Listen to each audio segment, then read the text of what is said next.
ဖျားခင်ဟာလူကိုမအိုမနာမတေတဲ့သာရအသက်နဲ့အသက်ရှင်ဖို့အတွက်လူကိုဖန်ဆင်းထားတာဖြစ်တယ်။ဖျားဤစကူထဲမှာဖျားရဲ့အတွေ့အထဲမှာခန်းစားချက်ကိုချင်းစတိုင်းဖျားကလူကိုတေဖို့ဖန်ဆင်းထားတာမဟုတ်ဘူး။ဒါပေမဲ့လူကဖျားရဲ့အကြံစီထဲကနေလွတ်ချော်တော်တယ်ပြီးတော့ဖျားရဲ့စကားနားမထောင်ခြင်းကြောင့်တေမျိုးဖြစ်တော်တယ်။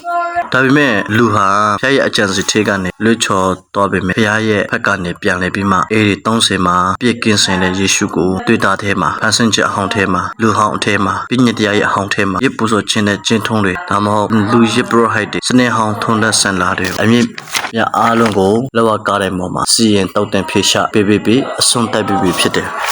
နှုတ်ကပတ်တော်ထဲမှာဘာဖော်ပြထားတယ်လဲဆိုလို့ရှိရင်နှစ်ကိုအခန်းချင်းကအငယ်နဲ့စနက်တစ်ထဲမှာဖျားခင်တဲ့အပြစ်နဲ့ကင်းစင်တော်သူကိုငါတို့အတွက်ကြောင့်အပြစ်ရှိတော်သူဖြစ်စေတော်မူ၏အကြောင်းမူကားငါတို့သည်ထိုသူအဖြစ်ဖျားခင်ရှိတော်၌ဖြောင့်မတ်တော်သူဖြစ်မည်အကြောင်းလေးလို့ဖော်ပြထားပါတယ်ပြီးတော့